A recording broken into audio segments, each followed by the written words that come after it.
Today, I'm in conversation with Noshua Watson. Noshua has a background in corporate social responsibility, particularly in the fashion and apparel industry. And she's now gone to the other side and she's actually set up her own organic and sustainable apparel company, which has a beautiful name, which I really love, called Avant Habit. If you had to sum up what Avant Habit is all about in a sentence, what would you say, Noshua?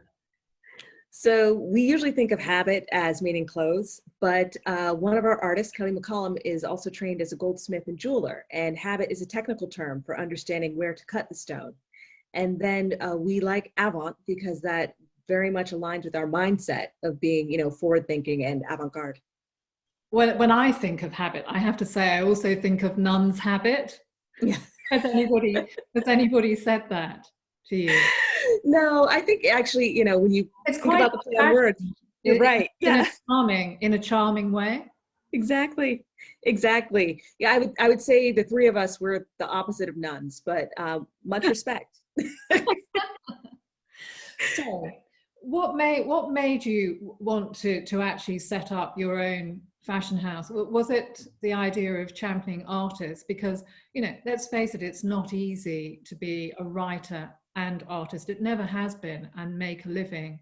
Often artists and writers become rich and famous after they've died, and somebody else benefits. Did you particularly want to help the fine artists that a part of your very much part of Avalon Habit? That's exactly the motivation. So I actually started my career as a writer, and so I can definitely relate to the difficulties that you face in doing what you love and believe in full time. And And I making a living out of it, exactly, writing what the magazine, the newspaper, or a client wants, as opposed to what you want to write. exactly, exactly. And I have always tried to support the fine arts, and I saw that my artist friends, even working successful artists, would often sell a piece, maybe two a year. And, I think that they can think about other ways to reach their audiences. And so, for example, some people sell jewelry, they sell textiles.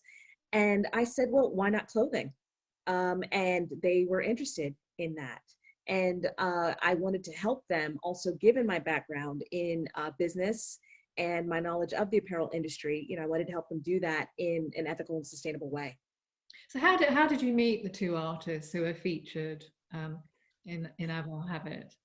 Yeah, so actually they were friends of friends. And sometimes you meet someone and you end up liking them even more than the person who introduced you. And Kelly was already a full-time, very an excellent, very successful artist and formally trained artist when we met.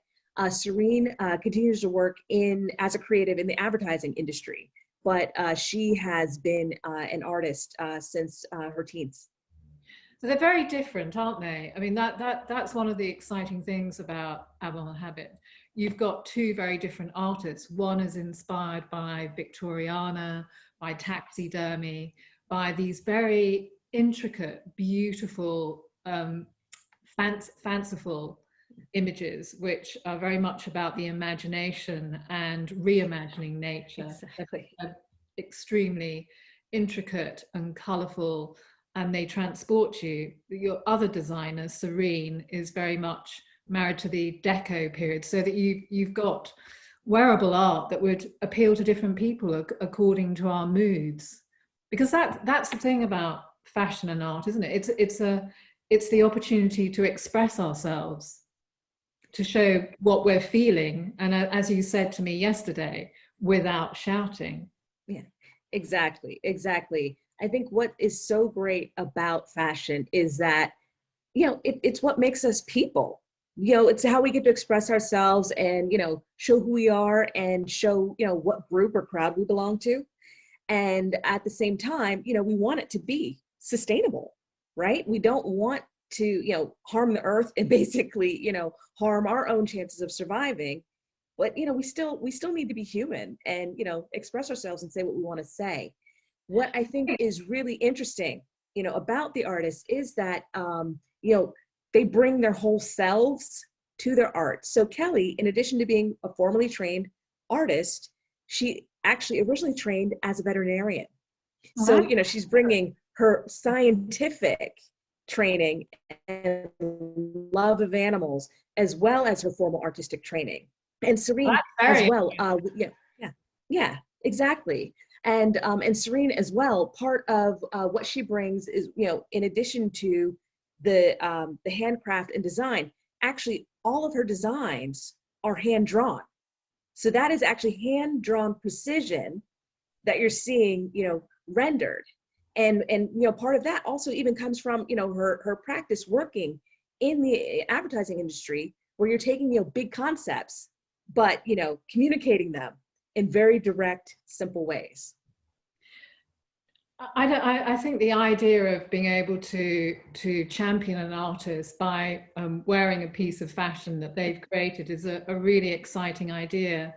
And I also think it's important right now, with a lot of criticism of fashion, because what you just said about we want our fashion to be sustainable. The reality is that people didn't know that it wasn't. I think most people didn't know, unless you're a journalist with an interest in the subject, or you were working in corporate social responsibility.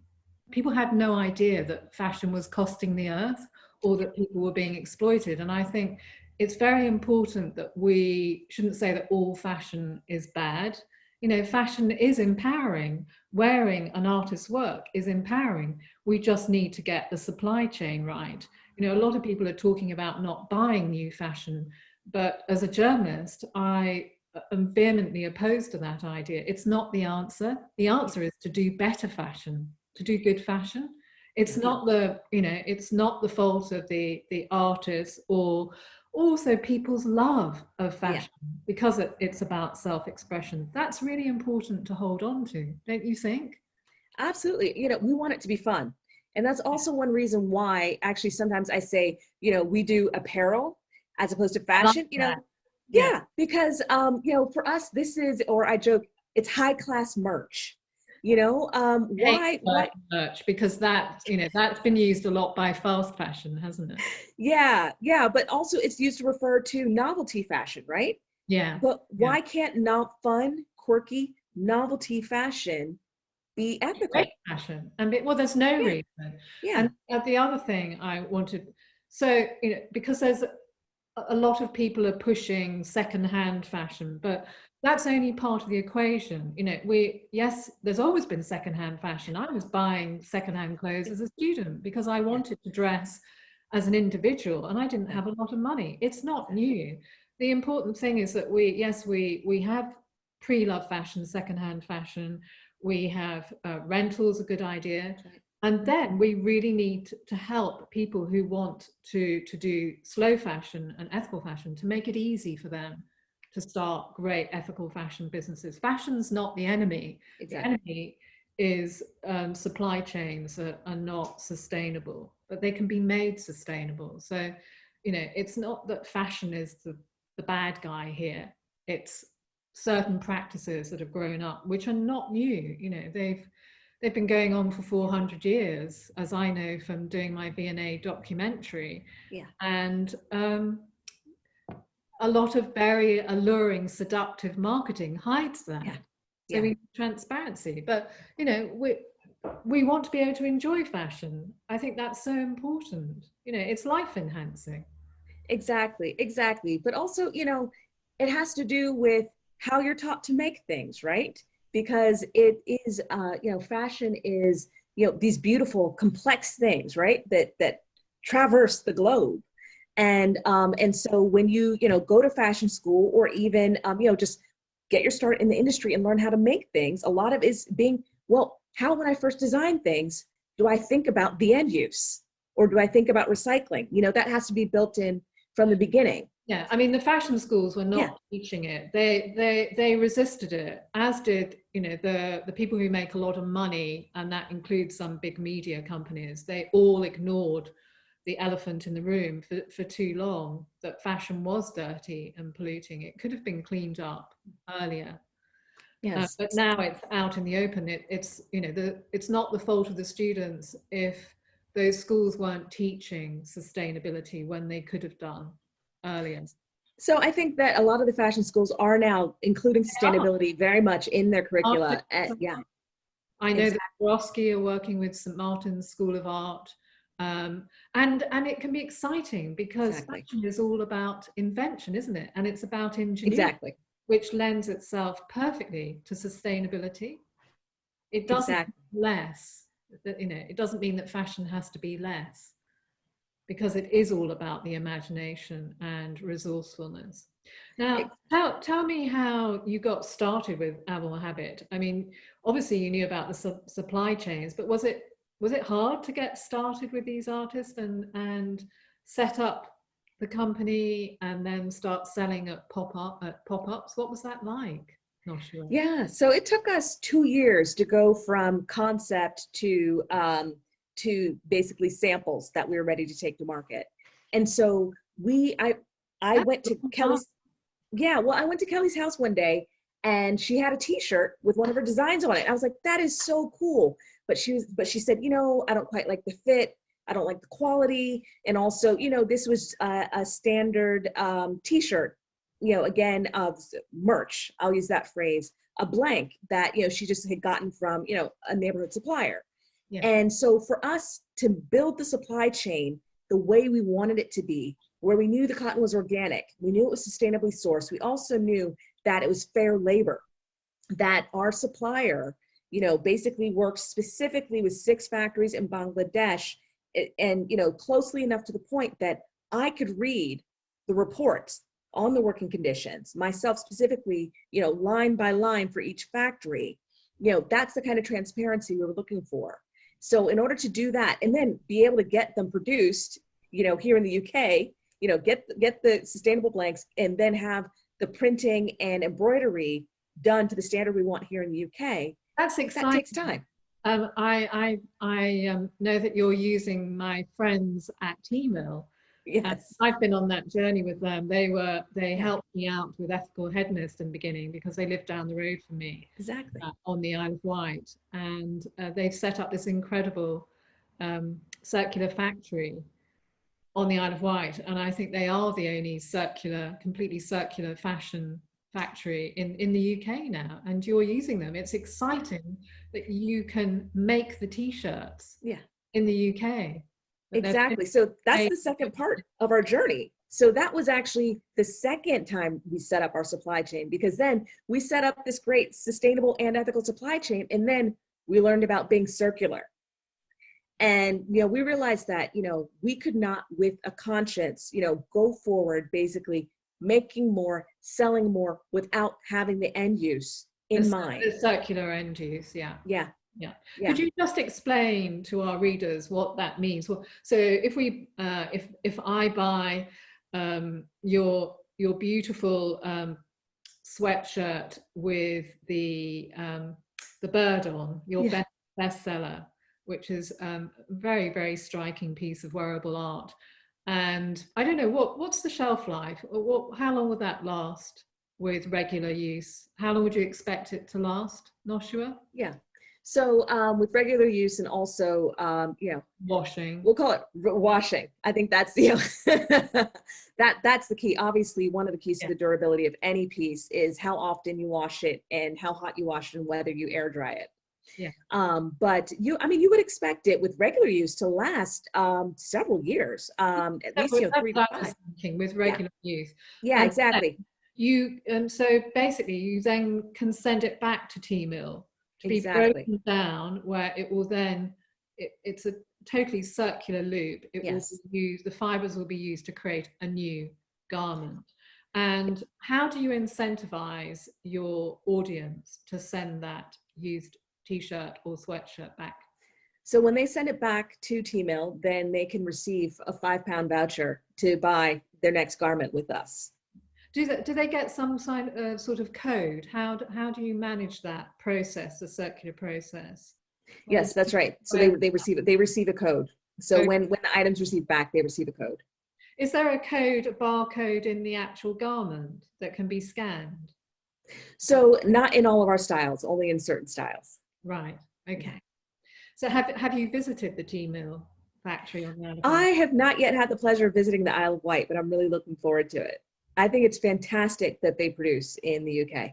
They're unusual in that. It'll be like coming on holiday, not sure. Exactly. So let's talk a little bit more about what impact this year has had on you. You were selling these beautiful pieces of art, fashion art, at pop-ups, at events. That was your model, wasn't it? To go Yes. and predominantly meet your audience. I think that's very important, and people would really respond to that. How have you pivoted during the pandemic to carry on? What have you had to do? What have you found works? So yeah, we got our start at all of these great markets, and not just, shopping markets in London, but, these cultural markets and neighborhood events. And so not being able to do that, was definitely difficult. So what we did though, is actually went back and said, who really loves us? Who has come back time and time again to purchase? And, we reached out to those people and spent more time with them, and, got to know them and what they were looking for better. And we decided to focus specifically on them. We call them modern Bluestockings. And they are, these ambitious women who are just lovers of the arts and culture. They often travel. But what's most important to them is, when they're visiting these places, they're thinking about the ones they love. And they just want to pick up something special for, someone they love. And then of course, you'd sometimes pick up something for yourself too. And so we want to continue to serve them. And I think when you focus on, who really loves you, who's been there, for you and your brand from the beginning, that you can begin to pick up the pieces. That is so true. It applies to me as a journalist and editor running a ethical culture magazine. It's the lovers of film and drama and fashion who are our greatest supporters, and they really are amazing fans. Yeah. And it's so important, to be very aware of who your super fans are, because they're the ones who will help you during tough times. And we're very much an organic magazine as well, and that's because I have been on a journey. I'm a great foodie, and I discovered the organic food scene in Wales when I was a student. There was a vibrant farmers market scene.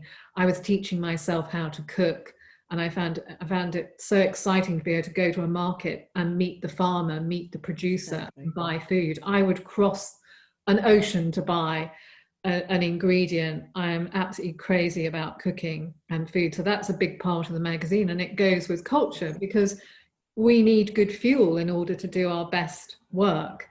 And if you're going to watch a film or a drama, you're most probably going to have a good meal before it. It fuels us. I like the idea of being more European, where food, everything around culture revolves around food. Exactly. Conversation. We're not so good at that in the UK, but I really want to foster that idea around food. So I became very passionate once I understood the arguments, and that organic agriculture was the original agriculture. It's not, it's not something newfangled. That's how it was before pesticides and herbicides that we used during the Second World War were then used on crops for us to eat. It makes no sense. So why was it important for you to use organic cotton, Noshua? Do you eat organic food? So I actually have an organic garden here at my home. Even though I live in a high-rise building, we have a large balcony, and we've created raised beds where we raise organic vegetables. So I would say that small-scale agriculture, organic agriculture, are very close to my heart. And literally, you can grow things in your house. You could have a living wall in your house. That's the exciting thing. We need to think outside the box, don't we? But what are you growing at the moment? What have you got? Yeah, so it's our winter garden at this point, and so we have some hardy greens and cabbage left at this point. But in the summertime, we even get jalapeno peppers. We're fortunate to be south-facing, and we get great light. So, and that must be a great meditation for you as well, to be able to switch off. Yeah, gardening is, I think it's very mindful. exactly. Well, I think it works on a very different timetable than most of the things we do every day. But then also, you know, most of the things we do every day don't have a tangible result. And, you know, when you garden, eventually, you know, you do get something. And that's the exciting bit, isn't Yeah. it? It's Yeah. so exciting to grow something, but you know, you're like a kid. Yeah, exactly. Exactly. But, you know, I'm interested in organic clothing. The reason it had to be organic cotton is, you know, for the environment. Again, you know, it's softer. You know, I really want to communicate some excitement around organic. I just don't think the trade bodies are communicating the excitement and the difference going organic makes. It's not about being more expensive. You know, yes, organic is generally more expensive, not always. And the point is, why are other commodities that are not organic so cheap in a lot of cases? There's a reason for that. You know, pesticides are a short-term fix with terrible consequences, which people are much more aware of now. But the point about organic is that it looks after our ecosystem, which is a magical thing, which is surely worth protecting. You know, when you farm organically and biodynamically, you're looking after that community, that farmer. It creates an amazing beneficial chain. It's a better way of doing things. It's a more harmonious way of doing things. And I'd love people to just see the difference between the two. I think the film Kiss the Ground showed the difference. Have you seen it? So I haven't seen that one, but I think also a lot of it has to do just with the ways that, you know, we think about how we make things or how we do things, because in the end, you know, we all need clothes. Everyone needs clothes, right? But we don't necessarily think about, we'll think about the first degree effect, but we don't necessarily always think about the second degree effect, or as you say, you know, the ecosystem. But also we don't, when we plan things, we also tend to think in linear terms. We think of how do we get from point A to point B? How do we put this in to get that out? As opposed to thinking in circular terms. And so I think that, you know, beyond, okay, thinking about, you know, the consequences of using pesticides, you know, in our agricultural products, that if we begin to think about all the things we do, in whether it's how we organize our lives, our projects, our business, our work, if we begin to think of that in terms of, you know, circular terms, you know, how is what I'm doing going to be reused or help something else grow? That'll help your business grow. Or with your writing, you know, when you write something, if you think about, actually, aside from me, you know, just putting this out as a piece or in an email, how else can it be used? Or how can it be used through someone else's vehicle to, again, create that loop? Well, we've been actively encouraged to be a throwaway society. Yeah. That's the problem. That mechanism that was set up after the Second World War. And we've never had it so good. You can buy all these newfangled things. They're designed to fall apart so that you have to buy something new. And that's been the absolutely appalling model for the last 60, 70 years. Yeah. But I also think we have to address the emotional needs as well, that, you know, disposing of things or faster, cheaper, more, you know, is, you know, trying to feed, obviously unsuccessfully. But, well, yeah, that's been encouraged by advertising. I mean, that's been the model, hasn't it? Whereas if we shift to a model where you buy better quality, which is going to last longer, it's about perhaps spending more on the initial product, but it will have a longer shelf life. And yes, looking at every aspect of what you're doing. I mean, I think that could be quite overwhelming to the consumer, given all the pressures people face as a result of, in this country, not just the pandemic, but Brexit. There's an awful lot of uncertainty. So it's got to be made as easy and fun and aspirational for people. Exactly. And I think that, you know, it has to be. A t-shirt can do that, right? Yeah.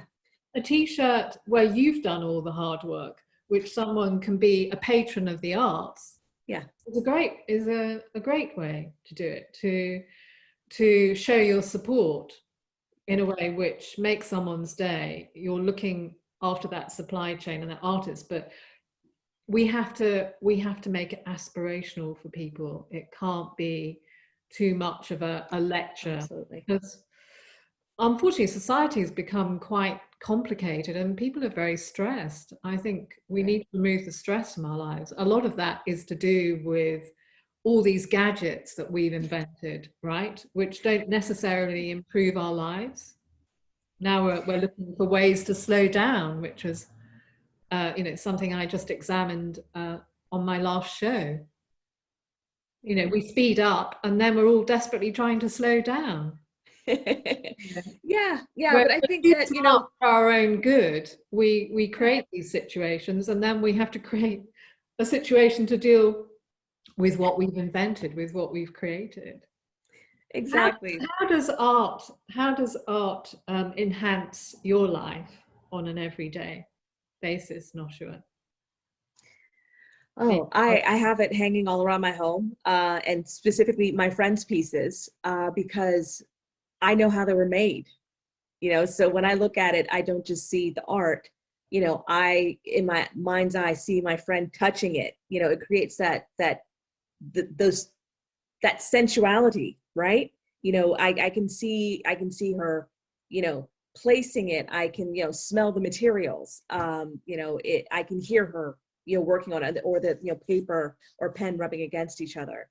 And so, it fills all of my senses, when I see that in my home. But also, I think art doesn't just have to be something hanging on a wall. Obviously, you can have beautiful. Not. That's what's exciting about exactly. Exactly. Yeah. And so that's why I like to wear it in my clothes.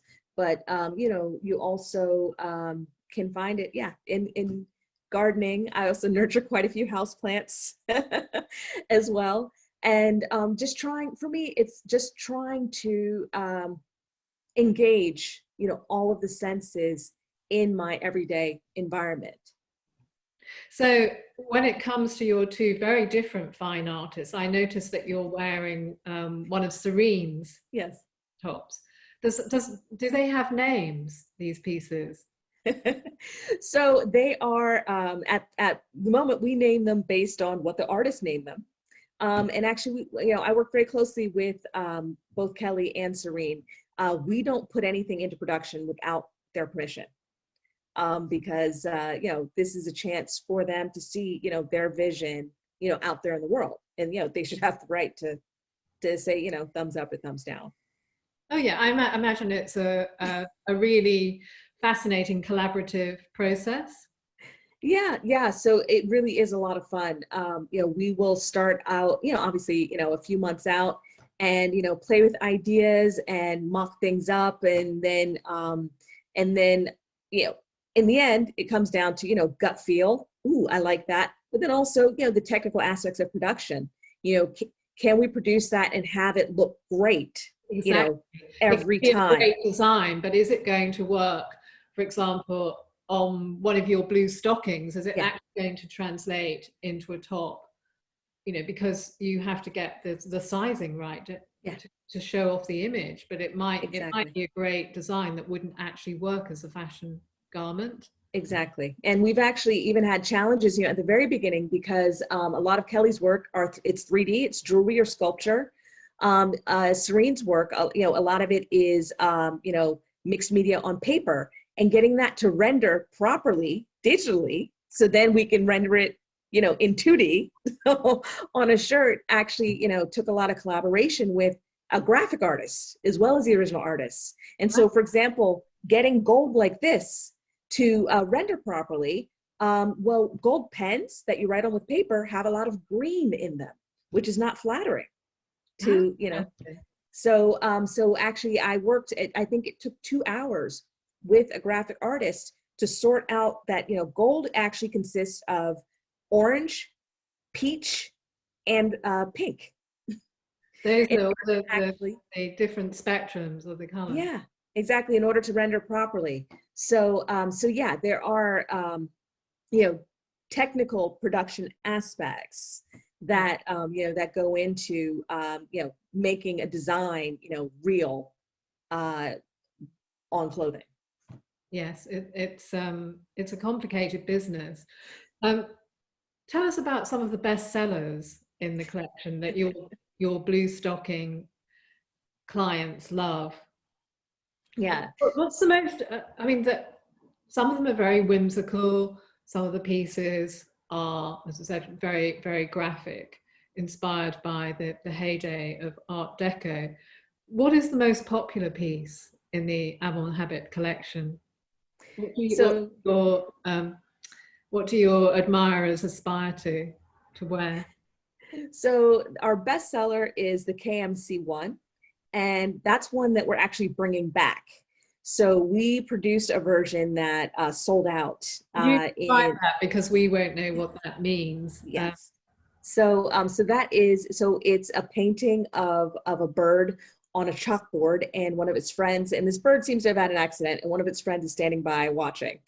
And There's an element of comedy. Yeah, exactly. And we produced that on a sweatshirt that was very popular and sold out. And now that we've changed manufacturers, we are bringing it back.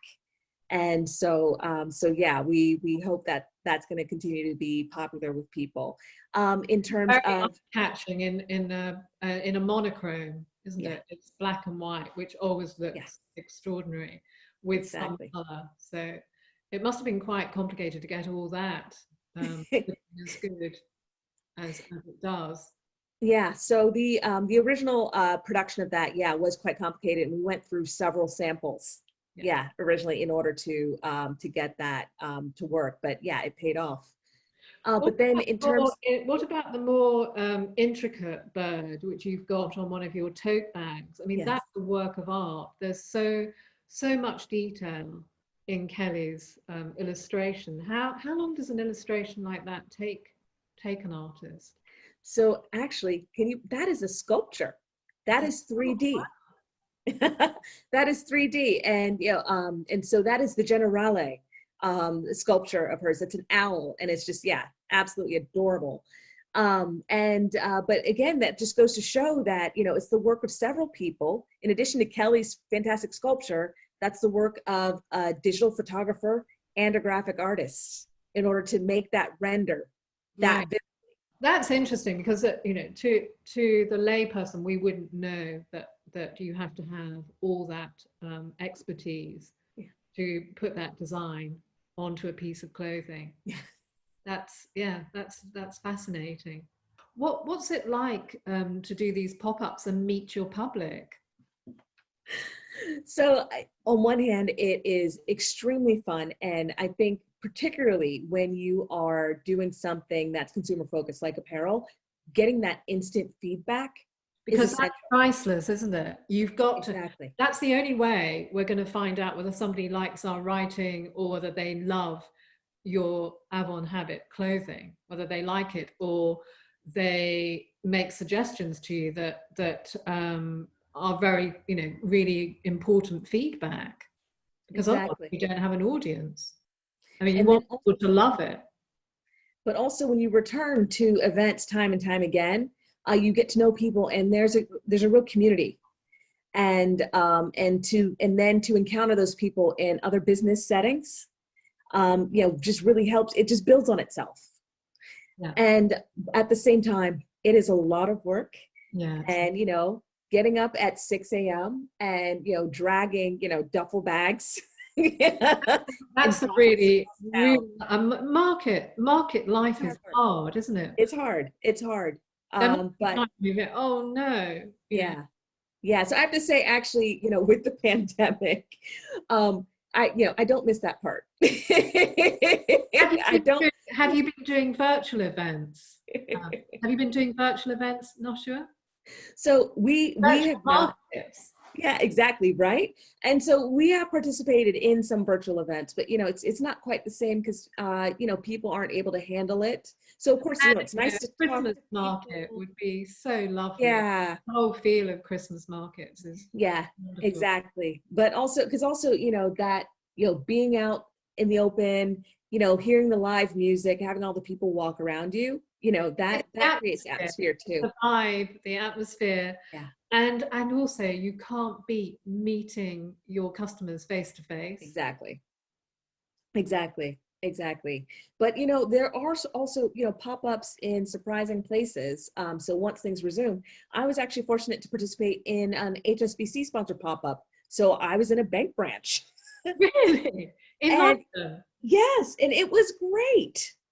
Was it, it wasn't stuffy and full of, No, I mean, you know, people are sometimes surprised to see you. On the other hand, you know, I think it's nice to see a bank put their money where their mouth is. You know, if they say they support small business, well, you know, show us? you know, let me pitch up in your lobby.